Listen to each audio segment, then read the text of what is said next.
Se desempeñó como analista en jefe de la Red de Análisis Fiscal y director de Estudios Tributarios en el Ministerio de Economía y Finanzas Públicas. Fue presidente del directorio del Banco de Desarrollo Productivo. Ha sido, me imagino que sigue siendo docente de nuestra universidad, también de la Escuela Militar de Ingeniería y la Universidad Privada. Fue director del Instituto de Investigaciones Económicas de la UNSA. Nuestro ministro tiene una trayectoria, es un profesional sobresaliente, y agradecerlo nuevamente, señor ministro, y le damos la palabra para que pueda exponer. Adelante, por favor. Muchas gracias. Tengan todos ustedes muy buenas tardes. Saludar a nuestro director de la carrera de Estadística, el máster magíster Juan Carlos Flores, un relevante profesional de la carrera de Estadística, del medio estadístico también, y un colega de la universidad y un amigo personal también, ¿no? En primer lugar, yo felicitar este tipo de iniciativas, más aún en el 37 aniversario de la carrera de Estadística. Felicitar a todo el plantel docente y también a todos los estudiantes de la carrera de Estadística, el cuerpo administrativo también que acompaña esta tarea a veces incomprendida que es la enseñanza universitaria. Así que muchas felicidades en su aniversario. La charla que yo les quiero hoy día dar es sobre la evolución de las cifras macroeconómicas del país, las más recientes disponibles, dadas por el Instituto Nacional de Estadística, de donde seguramente muchos de ustedes obtienen la materia prima para hacer trabajos, estimaciones, proyecciones, ¿no? Y obviamente creemos que la tarea que realiza el Instituto Nacional de Estadística y los profesionales en estadística debe ser valorada, ¿no? Porque al final del día no podemos guiar las políticas económicas sin información, ¿no? Y la información, como ustedes bien saben, se obtiene a partir de los datos, ¿no? Los datos que son claves que se obtienen bajo distintas metodologías, y ustedes pues son expertos en esa materia. Los economistas utilizamos muchos de los métodos estadísticos para hacer proyecciones, intervalos de confianza, ¿no? Y dar algunos números que se pueden ir dando a futuro en varias variables económicas que son de importancia para la población y para ciertos sectores económicos. Entonces, si me permiten compartir pantalla.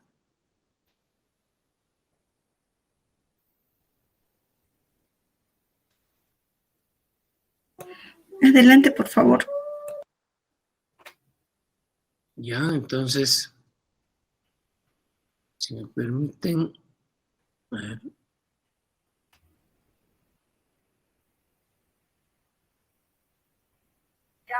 Hola, se está entrecortando, creo. Hola. Zulema, Alfredo, por favor. ¿Todo bien? Ya. Adelante, Marcelito, a ver, veamos. No puedo entrar a compartir, a ver. Ahora estás compartiendo, creo. Ya estamos ahí. Sí, a ver. Está compartiendo la misma pantalla del Meet. Sí. Ahora sí. Sí. A ver. Sí, ahora está correcto, puedes ampliarlo. Gracias. ¿Ahora sí? Sí, ahora sí. Adelante, por favor. Gracias. Bueno, esta charla es referida a la recuperación de la economía boliviana y perspectivas. Mostrarles aquí que Bolivia tiene un crecimiento acumulado del PIB real al segundo trimestre ya del 9,4 para esta gestión 2021. Había tenido para un mismo periodo de comparación al segundo trimestre de 2020 menos 12,9, una variación negativa de la actividad económica real. Cuando hablamos del PIB real nos referimos a el ingreso que se genera en términos, y medido esto en términos de nuevos bienes y servicios que son producidos al interior de las fronteras geográficas del país. Entonces, el decrecimiento del ingreso que se habría generado por la generación de estos nuevos bienes y servicios, la anterior gestión al segundo trimestre de 2020 fue de una magnitud muy grande, casi ya redondeando menos 13%. A la misma fecha hay un valor de 9,4%, ¿no?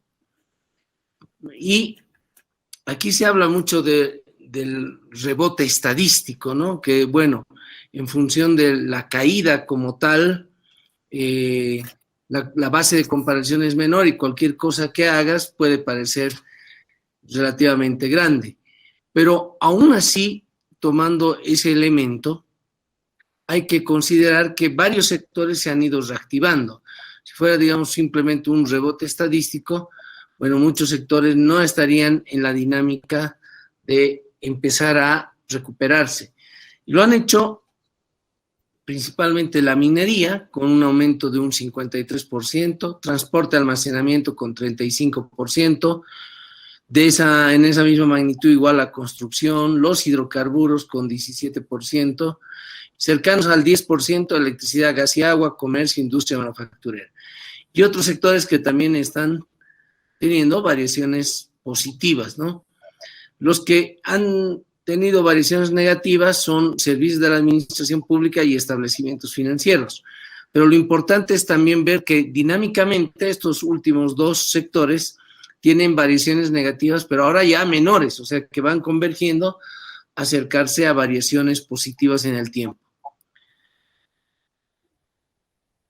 En el ranking de crecimiento de la actividad real acumulada al segundo trimestre para Sudamérica, Bolivia estaría en el tercer lugar con 9,4, Perú 20,9, Argentina 10,3, ¿no? Colombia y Chile cercanos al 9% también, ¿no? Quienes están más por debajo están ahí Paraguay, Brasil, Uruguay y Ecuador con 1,1. Y viendo algunos indicadores de otras economías, como por ejemplo la economía de Cuba, el día de ayer salió que la tasa de crecimiento al mes de septiembre acumulada era de menos 13%, o sea, es una variación negativa significativa que está denotando que el bienestar y la actividad económica en Cuba se está contrayendo por varios motivos, ¿no?, que es posible analizar.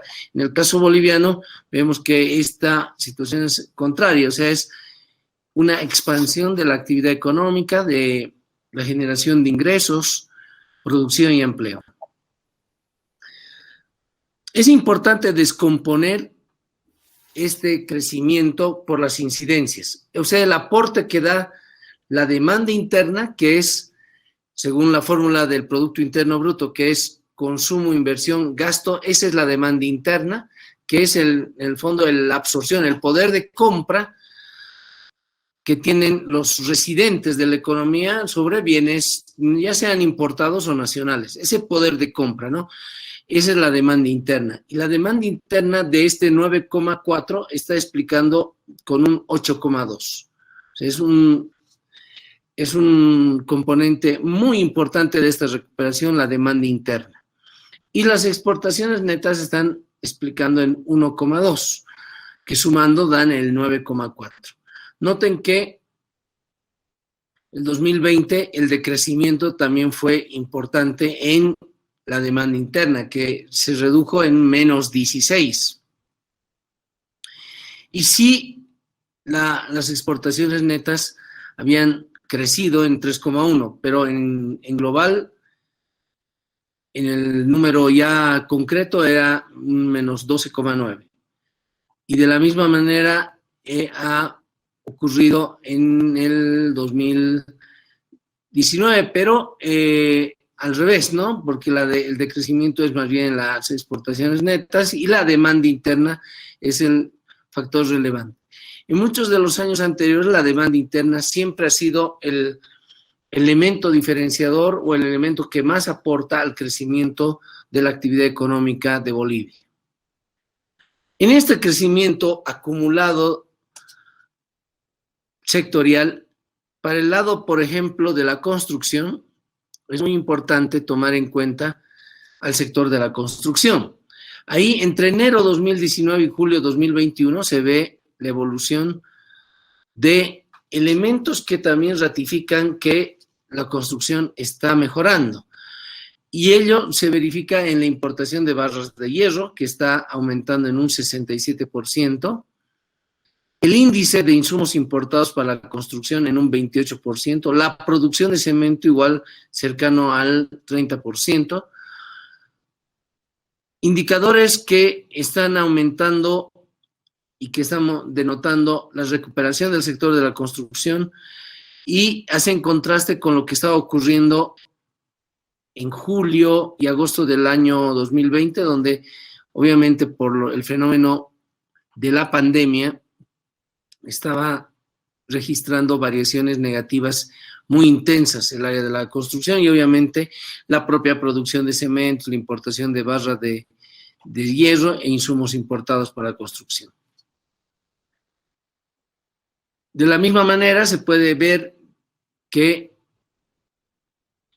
el índice general en el lado del transporte, también otro sector importante, también está recuperando, y esto es a julio 2021. Si comparamos el acumulado enero-julio 2020 contra enero-julio 2021 en transporte general, en el índice general vemos una recuperación del 74%.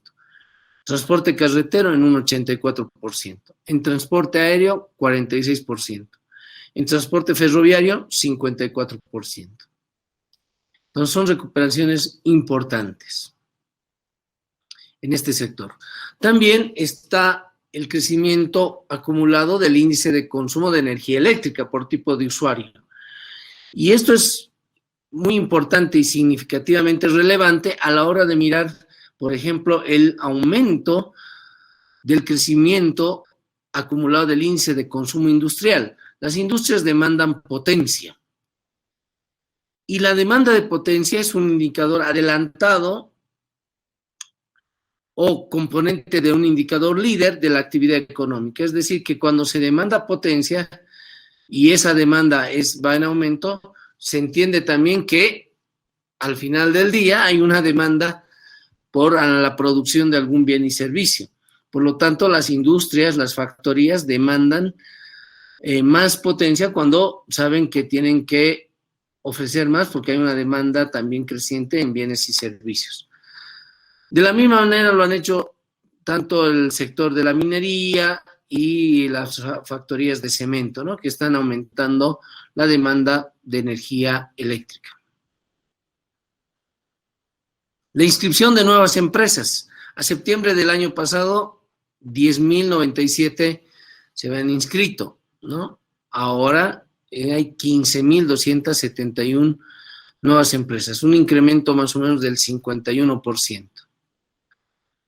Y este crecimiento de nuevas empresas no es resultado que otra cosa de que estos nuevos emprendimientos están detectando que pueden capturar demanda, entonces por eso se crean estas nuevas empresas.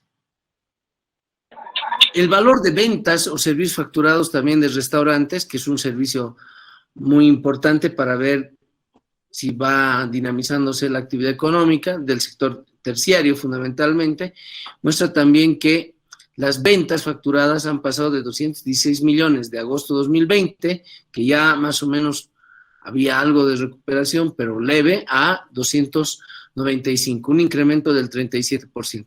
Noten que la caída en términos anuales fue drástica, de 694 millones a 363 millones. Casi una disminución del 50%. Y eso ha denotado también un deterioro también del sector de servicios facturados en restaurantes. La actividad externa, también otro indicador importante de la actividad económica, está relacionado con las exportaciones.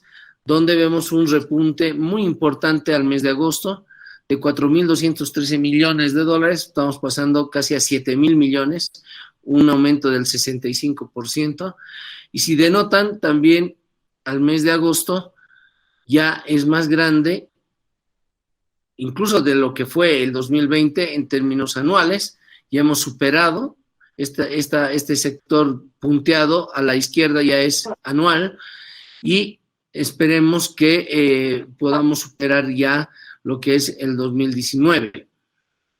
Si llegamos más o menos a tener lo que teníamos el 2018, 9.000 millones, sería algo fantástico. Viendo más o menos las proyecciones, es posible que superemos los 9.000 millones de dólares en exportaciones. O sea, estaríamos casi por encima de lo que fue 2016, 17, 18 y 19. Hace 5 años atrás que teníamos niveles interesantes de exportaciones. Fundamentalmente ahí se ve industria manufacturera, se ve también minería, hidrocarburos no es lo más relevante, pero también está ahí aumentando, no en la magnitud de los 2.000 millones o 2.700, sino algo menor, pero es mucho mayor a lo que era en agosto de la anterior gestión. Y el sector agropecuario también, que tiene su aporte en las exportaciones que da el país.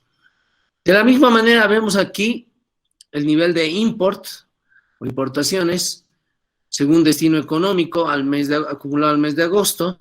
Vemos que llegan a un flujo de 5.674 millones de dólares, 33% mayor de lo que se hacía el año pasado, igual en el acumulado enero-agosto, y fundamentalmente la importación de materias primas y productos intermedios, así también como de bienes de capital, ¿no? Que está ahí, y bienes de consumo. Fundamentalmente, cuando vemos el aumento de importación de materias primas y productos intermedios, tenemos que considerar que Bolivia es un país cuya economía no genera la mayoría de sus materias primas e insumos importados para la producción. Entonces, cuando va aumentando esto, también va dando una idea de que el país está demandando esto porque está con necesidad o requerimiento de producir más. Y eso es un buen indicador, ¿verdad? En neto, el saldo comercial, que es la diferencia entre export e import, ha llegado a agosto más o menos a 1.360 millones de dólares. Y estimamos que a septiembre esté cercano alrededor de los 1.500 millones de dólares. Y este valor no se veía hace muchos años en positivo. El último año que tuvimos un valor positivo fue el 2014, de 2.360 millones. Esperemos que también este año podamos superar esa cifra a fin de año. Las remesas de los trabajadores, ¿no? Que son los envíos que hacen nuestros connacionales que trabajan en el extranjero y hacen esas transferencias unilaterales a la economía. Y ahí vemos un evolutivo desde el año 89 y comparando a nivel acumulado agosto, vemos que el 2021 hemos tenido un nivel de remesas de 918. Ya a la fecha tenemos, según los datos de septiembre, 1.027 millones de dólares que habrían enviado, que es mucho más grande de lo que era el 2020. Comparando ahí lo que vemos entre los meses de agosto, 918 millones para esta gestión, comparado en el acumulado agosto 2020, 656, un aumento del 40%.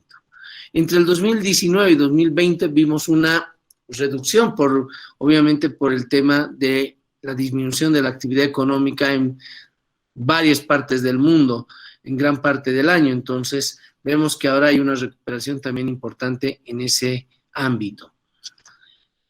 Pasando a lo que significa el sistema financiero nacional, vemos que también hay un incremento importante del nivel de depósitos, que está pasando de 28.102 millones a 30.453 millones de dólares a septiembre acumulado a septiembre de 2021, un aumento del 8%. Eso también es un indicador importante donde la gente lleva sus ahorros al sistema financiero, porque si no tuviera esta confianza, pues dejaría en el colchón bank, ¿no? Todos sus recursos, así que esta es una buena noticia de que se está incrementando el ahorro en el sistema financiero. De la misma manera, el número de cuentas aperturadas a septiembre de 2021 es de 13.485.000 cuentas, que es mucho mayor a los 12.419.000 cuentas que estaban aperturadas a septiembre de 2020, un aumento del 8%, y en el estrato de depósitos menores a $500, que viene a significar lo que son las cajas de ahorro fundamentalmente. ¿Qué se hacen con los recursos del sistema financiero? Capturados en los depósitos, son colocados en cartera crediticia. Y ahí se ve también que hay un aumento de la cartera bruta, que está pasando de 27.369 millones de dólares a 28.518. Hay un aumento de la cartera crediticia que está creciendo 4%. La razón por la que está creciendo menor en la colocación en menor cuantía de lo que está aumentando los depósitos se explica por la decisión que se tomó a principios de este año de hacer la reprogramación y refinanciamiento, y eso ha llevado, por el tema del diferimiento, eso ha llevado a las entidades financieras a utilizar sus recursos para este propósito, ¿no? Inclusive en el cambio de los sistemas. Esa fase ya ha ido concluyendo y ahora se va dinamizando nuevamente la cartera crediticia. La mora del sistema financiero, que es el porcentaje de los créditos no cancelados de la cartera bruta total, está totalmente controlada en 1,6, el año pasado era 1,8, y sigue, digamos, los niveles que teníamos en los años anteriores. De la misma manera, viendo la evolución del crédito de vivienda de interés social, también ha aumentado en un 7% en los últimos meses de esta gestión, y así, de la misma manera, el crédito productivo, que ha pasado de 12.276 millones de dólares a 13.040 millones de dólares. También el crédito de vivienda de interés social de 3.921 millones en septiembre de 2020 a casi 4.180, un aumento del 7%. Y ello porque también se han repuesto los límites de cartera productiva y cartera de crédito de vivienda de interés social que se habían disminuido en la anterior gestión, se han vuelto a reponer.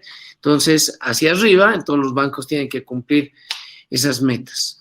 Entonces, también ahí se ve que ese aumento se ha dado por esa situación.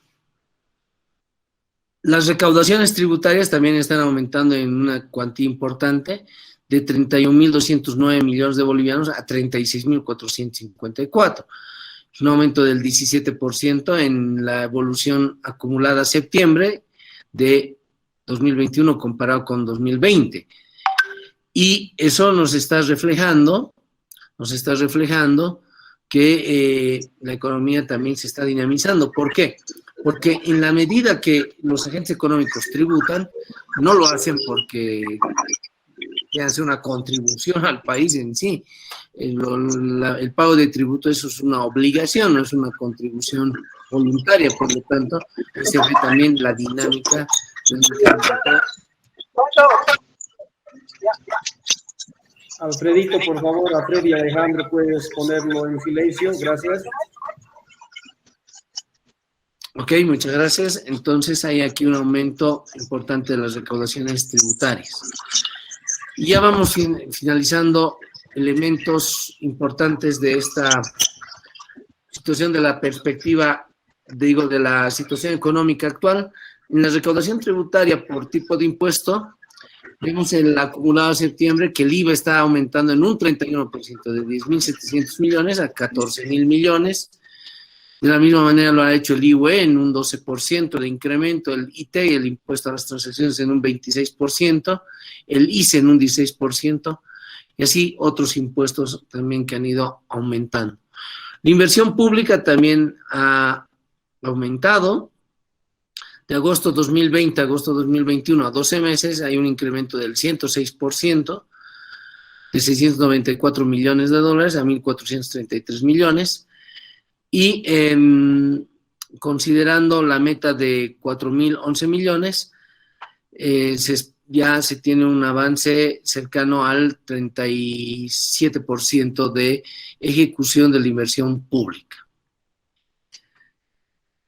En términos de dónde se visualiza en términos del bienestar económico, en las personas, todo este aumento de la actividad económica se ve en la tasa de desempleo abierto urbano desestacionalizado, que en julio de 2020 tenía una tasa de 11,6, esa es la tasa de desempleo abierto urbano que había en julio de 2020 y agosto 2021 del 6,5%, ¿no? Hay una disminución de 5 puntos porcentuales que está reflejando que la actividad económica se está recuperando y mucha gente está volviendo a ingresar al mercado laboral.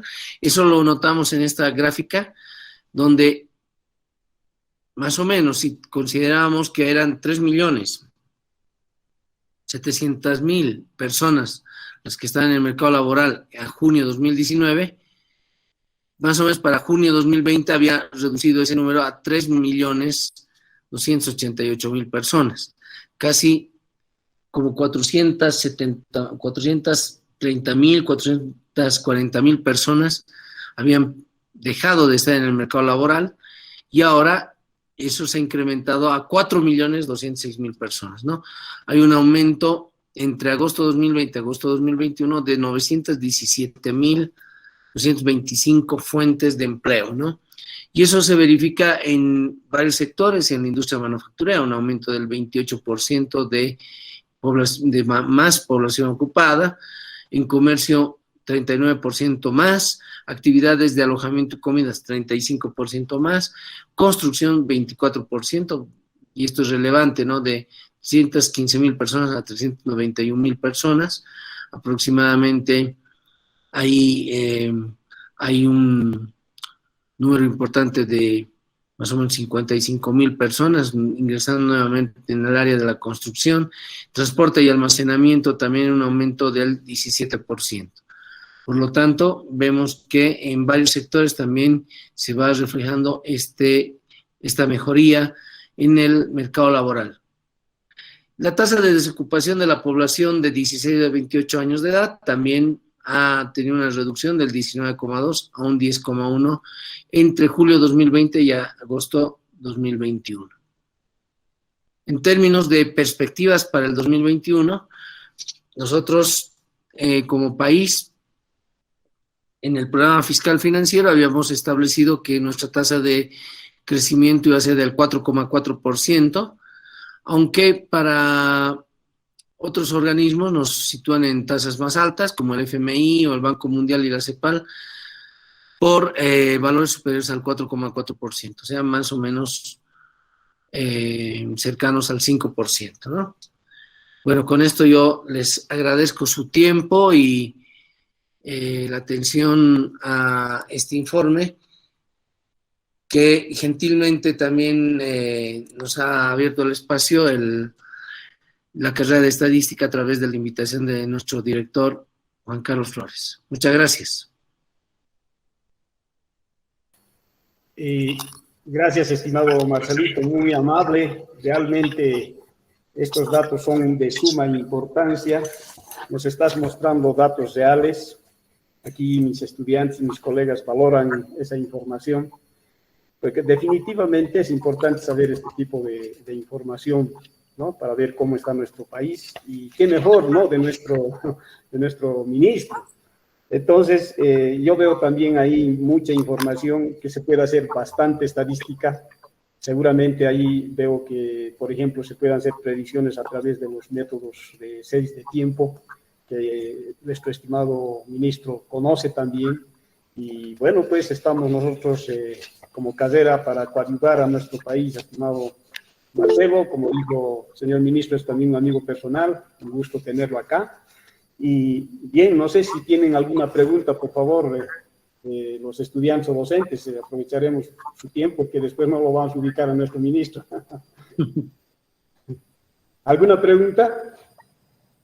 Sí, a ver, quería hacer una pregunta. Bueno, Fernando Rivero, ¿le conoces, estimado Marcelo? tal vez no nos conocemos. Bueno, este es nuestro director del Instituto de sí, estoy como Estadística, director ¿no? del Como ahí. Un gusto, favor, Marcelo. adelante. Me parece fundamental, por ejemplo, el tema de la tasa de crecimiento del PIB en los diferentes sectores de la economía, ¿no?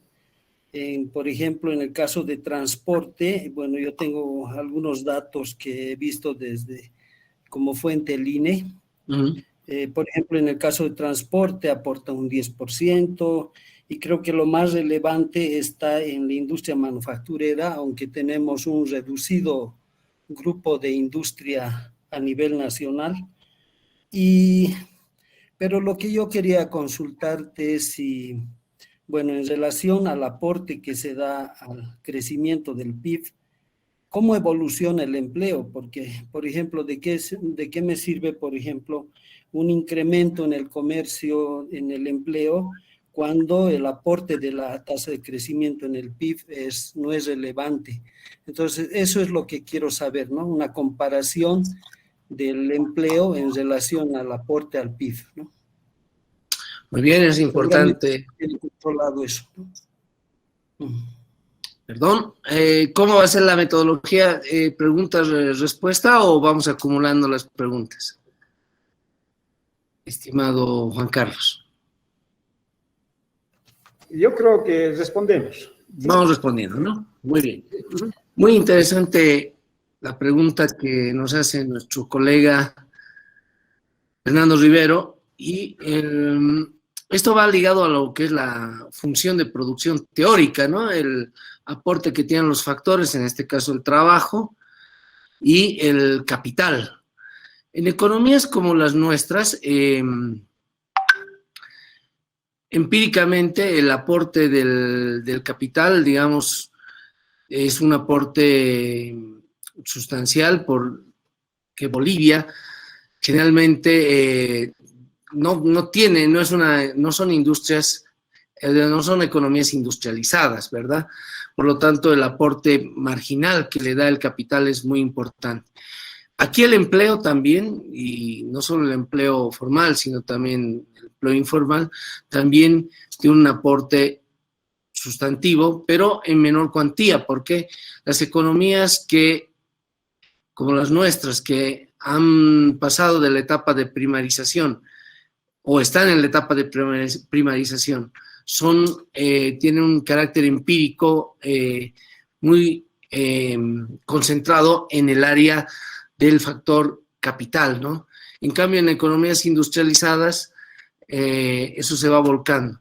Entonces, entendemos que en el caso boliviano no tiene esa diferenciación con otras economías que tienen un menor nivel de crecimiento o un menor nivel de PIB per cápita, porque obviamente no están, digamos, en el listado de países grandes.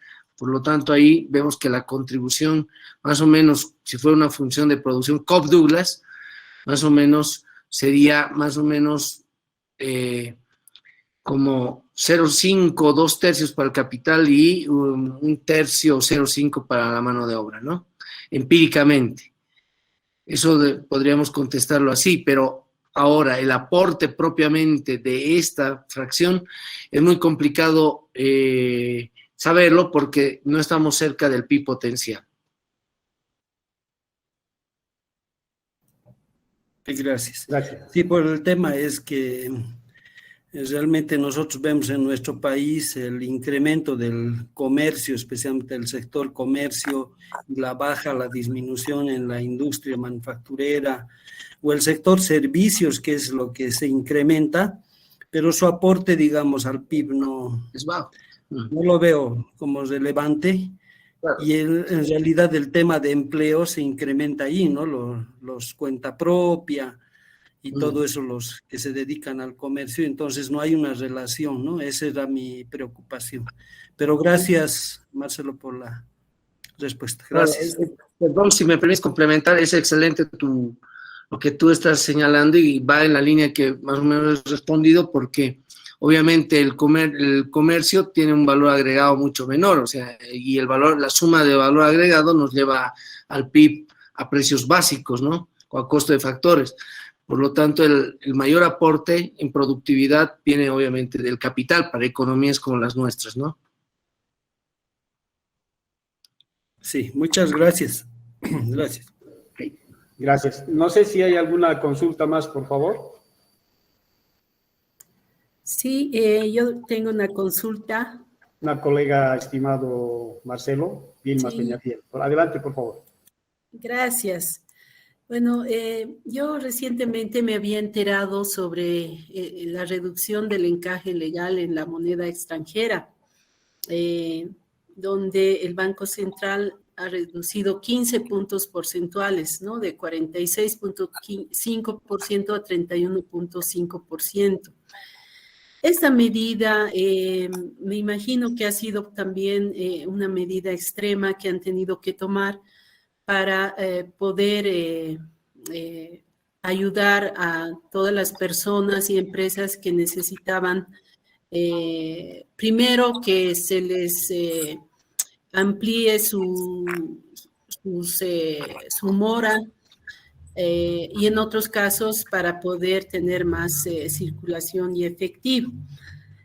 No conozco mucho de economía, pero sí me ha parecido una medida que probablemente le pueda afectar a la economía, y no sé si esto puede afectar al tipo de cambio que se ha ido postergando, ¿no es cierto? En el tiempo ya se venía indicando que iba a haber un tipo de cambio que estamos estables durante muchos años, pero no sé si todas estas medidas afectan al tipo de cambio. Esa es mi pregunta. Muy bien, muchas gracias, colega Peñafiel, por la pregunta. Esta medida fue tomada hace 3 años atrás para darle algún margen de utilización de estos recursos para las reservas internacionales. Ese fue el propósito en su momento, ¿no? Y obviamente tener un esquema de tipo de cambio fijo, no lo tenemos, en sí nuestro esquema cambiario es crawling peg, es fijación ajustable. Eso es, digamos, el esquema que ha definido el Banco Central, porque es la autoridad monetaria aquí quien define el esquema cambiario. En este caso tenemos crawling peg, fijación ajustable, o sea que puede ajustarse hacia arriba o hacia abajo. Pero varios años hemos, de facto, así vamos a llamar, hemos tenido como si tuviéramos un tipo de cambio fijo. Obviamente la pérdida de reservas de 15,000 más o menos hasta 9,000 millones en el momento en que se veía esto, ha hecho que las autoridades de ese momento, creo que en ese momento a Mario Guillén como ministro de Economía, tomen la decisión de reducir el encaje legal. ¿Eso qué significa? Que los bancos pueden operar o intermediar más en dólares porque ahora tienen que encajar menos. O sea, el encaje es como una medida de un porcentaje que tienen que guardar y no intermediar. Antes era 46, o sea, de $100, 46 dólares inmovilizados y 54 en movimiento. Ahora, como se bajó a 31 inmovilizados y tienes más margen de movimiento de dólares, ¿no? Y eso, digamos, para que se tenga una movilidad en el sistema económico. Pero bueno, habría que aquí reflexionar sobre las ventajas y desventajas de un sistema cambiario como es el que tenemos en este momento. De jure es crawling peg, o sea, puede variar, no nadie se ha comprometido así como tal, pero nosotros como autoridades económicas en su momento lo hemos dicho, el tipo de cambio se mantiene en 6.96. Y si uno ve la cantidad de reservas que se han perdido en esta gestión, desde que nos hemos asumido en el 9 de noviembre del año pasado, que era más o menos de 5.200 millones de dólares. A la fecha tenemos 5.170 millones de dólares. Habríamos perdido 30 millones. Entre el 2019 y 2020 se han perdido 1.650 millones. 1.650 millones. Y en esta gestión solo 30. Y eso que hemos devuelto el IFR, o sea, hemos devuelto 300 millones al FMI por distintos motivos que en este momento probablemente no valga la pena, digamos, discutirlos. Son temas legales y hasta se puede politizar. Pero en este momento se mantiene el nivel de reservas ahí, estable. Y eso a partir de muchas medidas económicas que hemos tomado en esta gestión. Como se dice, a puro pulmón hemos mantenido ese nivel de reservas. ¿Cuáles son las ventajas? La volatilidad de los tipos de cambio genera mucho efecto pass-through, ¿no? El pass-through es el efecto traspaso a la inflación. Cuando hay mucha devaluación, los precios también empiezan a aumentar. Esa es una de las razones, una de las ventajas de tener este tipo de sistema de tipo de cambio fijo de facto, ¿no? Obviamente, cuando ya no hay la cantidad de reservas necesarias, suficientes, pues eso se debilita. Nosotros en la visita del artículo 4 del FMI, que siempre viene aquí a Bolivia, ellos nos dijeron que ellos veían con preocupación, como tú lo ves, estimada Vilma, el régimen cambiario.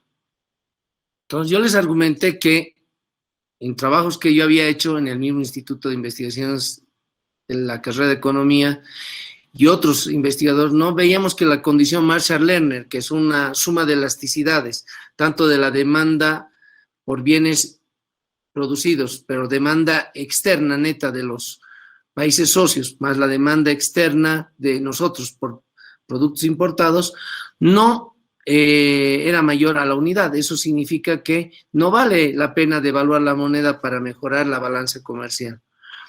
Yo les indiqué eso y ellos me dijeron que me iban a pasar un estudio para Bolivia que indicaba lo contrario. Me han pasado el estudio, pero probablemente los que me habían hablado de ese estudio no se dieron el trabajo de leer lo que decía ese estudio. Y ese estudio dice que si Bolivia devaluase la moneda, no mejoraría su balanza comercial y simplemente habría un traspaso de ese efecto a los precios.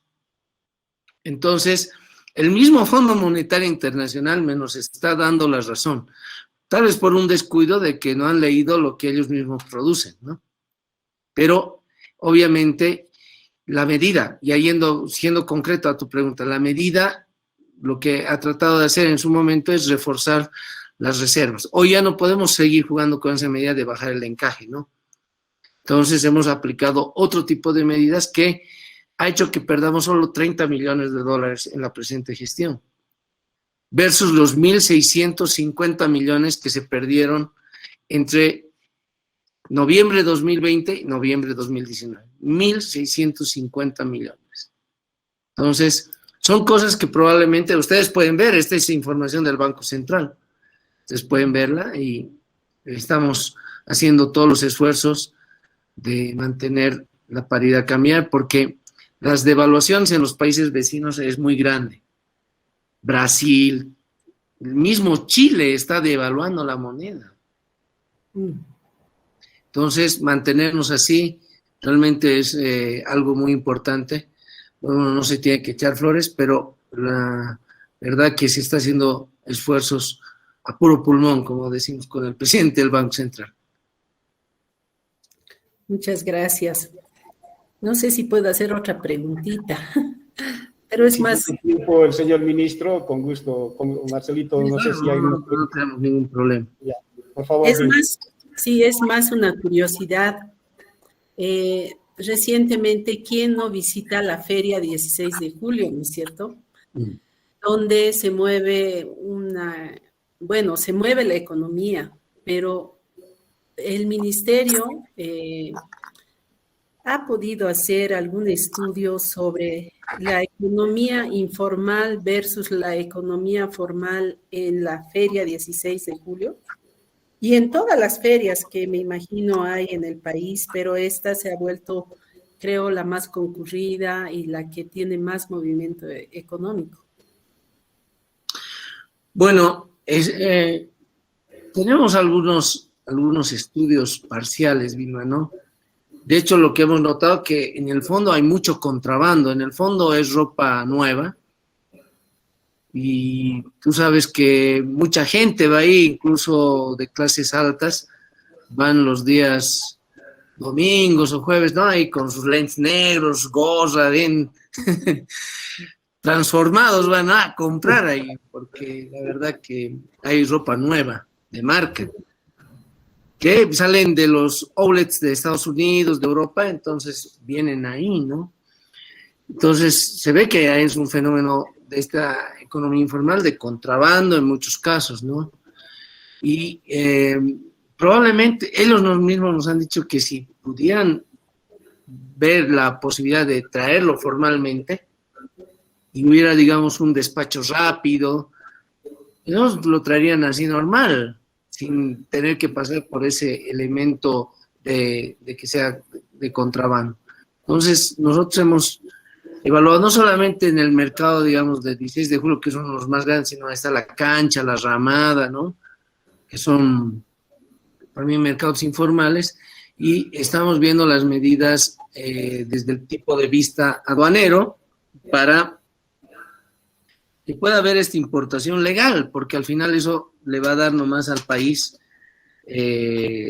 tributación, ¿no? Y va a ser la misma ropa, pero ya tal vez muchos ya no van a subir con sus lentes negros, sus gorras ahí bien pertrechados, sino que lo van a ir a comprar nomás a la boutique nomás de la 21 de Calacoto, ¿no? Es lo de San Miguel, ¿no? Gracias, muchas gracias. Gracias, Marcelito, gracias, Vilma. Aquí la colega Nilda Flores levanta la mano. Por favor, licenciada Nilda, adelante. Gracias, licenciado Flores. Muchas gracias, señor ministro Montenegro. Agradecerle por la participación ahora que estamos de aniversario. Felicitarle por su exposición. Y en mi percepción, todos sabemos la importancia de la estadística en la toma de decisiones, pero creo que son los economistas los que realmente valoran la importancia de la información. En ese sentido, quería indicarle, licenciado Montenegro, ¿cuál es la apertura de su ministerio hacia la carrera de estadística o hacia los profesionales en estadística? ¿Qué posibilidades tendríamos nosotros de tener un espacio o más bien varios espacios para nuestros estudiantes que se van formando en esta carrera? Bueno, hablábamos con el director de la carrera en su momento, cuando me hacía la invitación de que podríamos generar un espacio importante para los estudiantes, las estudiantes y los estudiantes de la carrera de estadística de nuestra UNUSA en Ministerio de Economía. Y averiguando en ese momento, ipso facto, hemos visto que tenemos el convenio. Y hay un convenio. Entonces podemos aplicar estas pasantías que son un espacio importante. De hecho, les decía que queremos incorporar a muchos profesionales de estadística dentro del ministerio. Hay algunos que ya están trabajando. Y de hecho, también muchos han trabajado en el Ministerio de Economía. En su momento ha trabajado Yuri Miranda, ha estado conmigo en la RAF, la Red de Análisis Fiscal. También ha trabajado con nosotros Amílcar Miranda y algunos otros estadísticos, ¿no? Y creemos que hay un espacio muy importante para la estadística, para los métodos ahora que ya usan el Big Data, ¿no? Están usando Ciencia de datos. Ciencia de datos, y en el ámbito financiero a nivel mundial todos están usando el Python, ¿no? Ese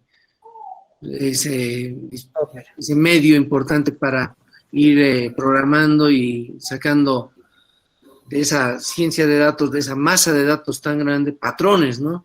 Creo que tendríamos que ir también al sector público en esa misma lógica. ¿Y quién es mejor que puedan darnos ese aporte de valor agregado? Son los profesionales en el área de estadística. Entonces, las puertas del Ministerio de Economía están abiertas, así se lo ha manifestado.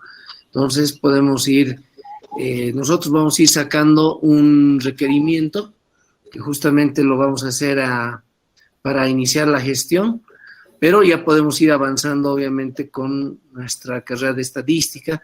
No solo de estadística, también queremos incorporar gente de la carrera de matemáticas, porque estos modelos para la pandemia son muy importantes ser matematizados, modelizados, y qué mejor también con la carrera de matemáticas. Entonces, y obviamente los economistas por la carrera de economía también, que tienen una mayor participación, pero creemos que conjuncionando el aporte y el valor agregado que le dan estadísticos y matemáticos, el trabajo que puedan hacerse dentro del Ministerio de Economía es importante. También en la aduana nacional, que es parte también ahí se manejan grandes bases de datos, impuestos nacionales.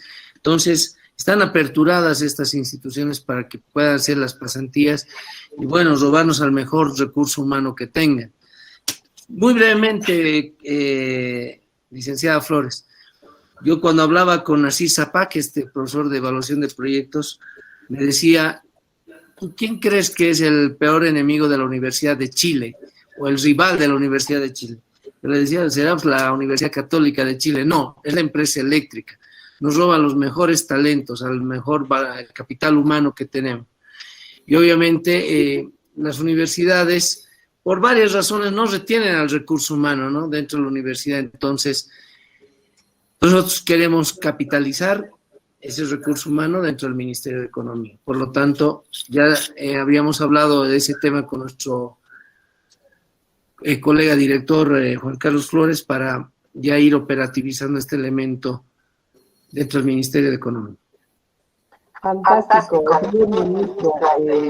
Sin embargo, me parece muy bien que haya una apertura a las pasantías, pero también yo me refería a los espacios laborales propiamente, porque nuestros estudiantes, antes de terminar la carrera, inclusive ya están encontrando espacios de trabajo que a lo mejor no tienen el impacto que tendrían, por ejemplo, en un Ministerio de Finanzas, o en un Ministerio de, no sé, en algunos de los ministerios que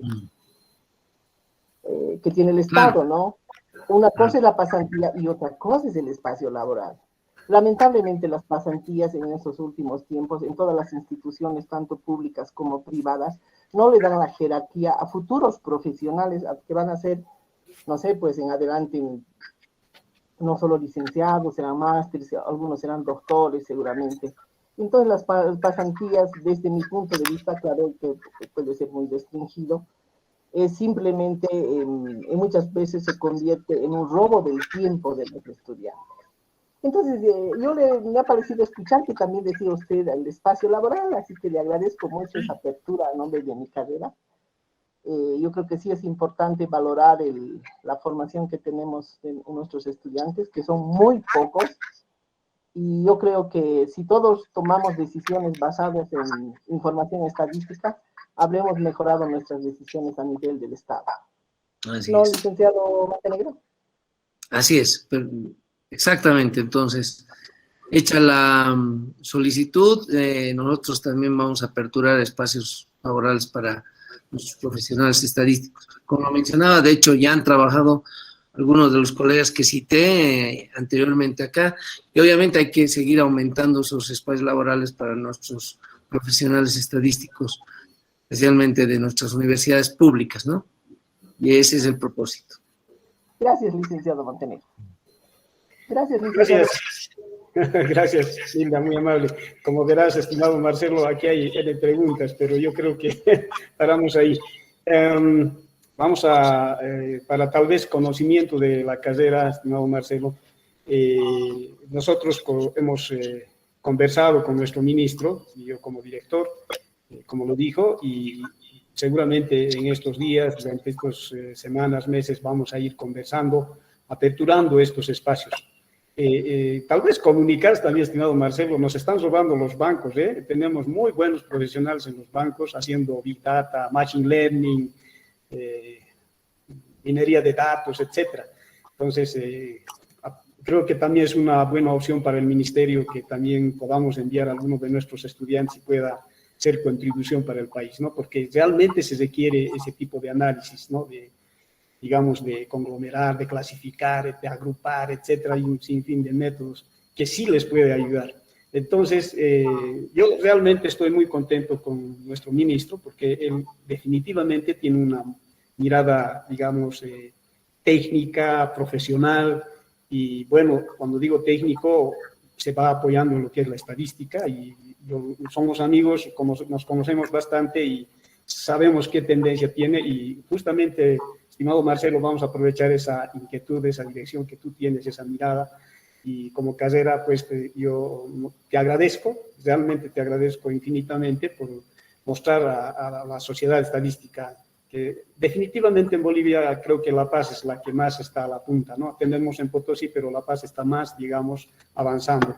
Comentarte también que estamos ya tenemos la maestría terminal que estamos implementando, terminal en estadística, y tenemos también en ciencia de datos, pero sostenible, que también se va a implementar el próximo año. Entonces, hay mucho por comentarte, pero sin embargo, nuevamente agradecerte, estimado Marcelo, y a nombre de todos mis colegas y los estudiantes de la carrera, mil gracias, y sería hasta otra oportunidad, estimado Marcelo. Señor director, muchas gracias, por favor. Sí, bueno, como un acto simbólico, por favor, le invito a hacerle entrega del certificado. Te vamos a hacer llegar, Marcelito, a tu oficina, el certificado. No. Muchas gracias. Aquí no muchas lo gracias. necesitas. Estamos Muy mostrando a todos. agradecido. Ese es el certificado, pero te lo voy a traer firmadito, con sellos. Muy bien. Muchas gracias. Muy agradecido por este certificado de este evento que hemos realizado en conjunto, y seguro cuenten con un amigo, un colega acá de ustedes a la carrera de estadística de nuestra UMSS. Muchas gracias, Marcelito, muy amable. Hasta otra oportunidad, gracias. Muchas gracias, muy amables. Gracias, buenas tardes. Marcelito. Gracias. En el aniversario de estadística. Gracias. Gracias. Chao, Marcelito. Gracias. Chao. Gracias, Licen Montenegro. Colegas, gracias. Saludos. Saludos. Y bueno, agradecemos la presencia de cada uno de ustedes que ha resaltado, ¿no?, los eventos académicos, sobre todo en una semana bastante agitada, y agradecemos a los colegas, invitados y estudiantes que hicieron posible estas charlas, y sobre todo el apoyo técnico, ¿no?, de nuestros encargados de laboratorio. Agradecerles a Alfredo y Zulema por la paciencia y el apoyo incondicional, al igual que a los auxiliares primeramente de interacción, que se han movilizado durante esta semana, y algunos de los auxiliares de investigación que nos han servido también como presentadores. Muchas gracias y mil felicidades en este 37 aniversario a toda la comunidad estadística. Muy buenas tardes, hasta una siguiente oportunidad.